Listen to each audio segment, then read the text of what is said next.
Today is Wednesday, Parashat Ekev.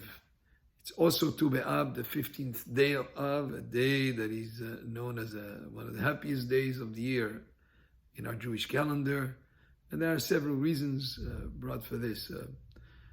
One of the reasons is every year in the desert after the sin of the Meraglim, the sin of the spies, 15,000 people would die every year. And the final year, just before they went into Eretz Israel, the last 15,000, on the 9th of Av, which is the day that they passed away, they had actually dug a grave thinking that's it, that was the last night on earth. And they woke up the next morning and they saw, no, they're still alive. And the same thing on the 10th day of Av, the 11th, they thought maybe they made a mistake in the way that the calendar, they thought maybe the Rosh Chodesh didn't start when they thought it started.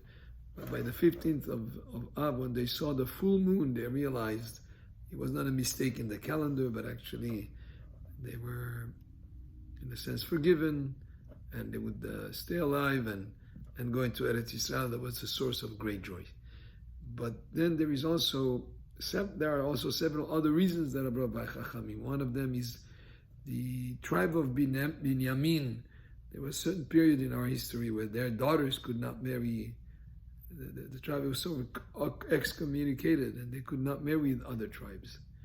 And on the 15th of Av, that decree was cancelled. And when the decree was cancelled and people could come again together and be united and have harmony between them, that was a source of great joy and celebration. Also, the daughters of Tzelofchad had only daughters.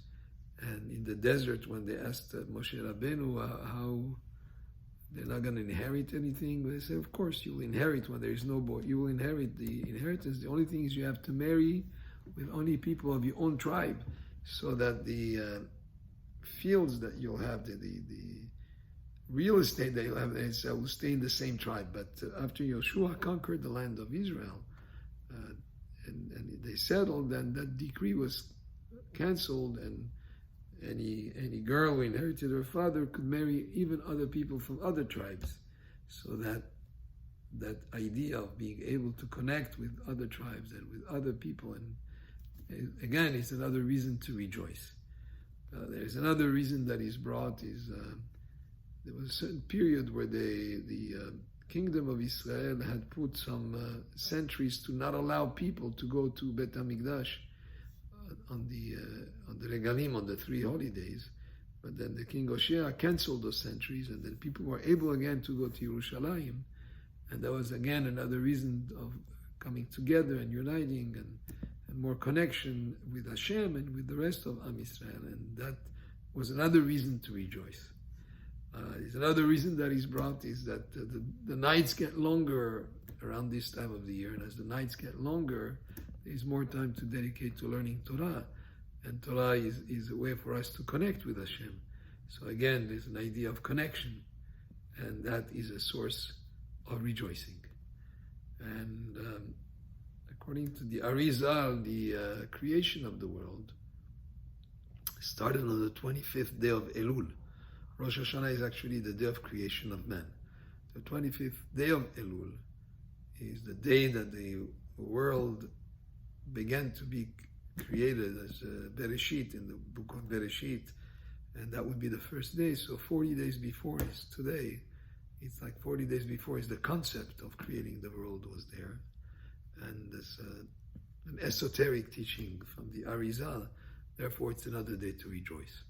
So, of course, it's a mitzvah gdola liot besimcha tamid. It's always a great mitzvah to rejoice and be happy and have simcha, but on the day of Tu Be'av is a day where definitely that spirit of joy and happiness and celebration is present.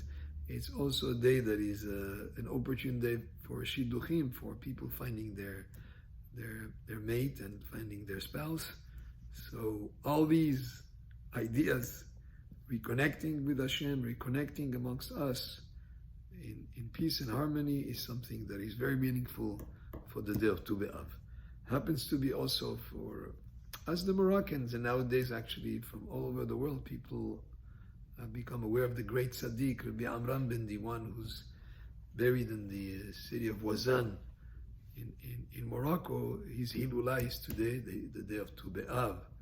Zechuto yagen ba'adenu, amen. Baruch Adonai le'olam, amen ve'amen.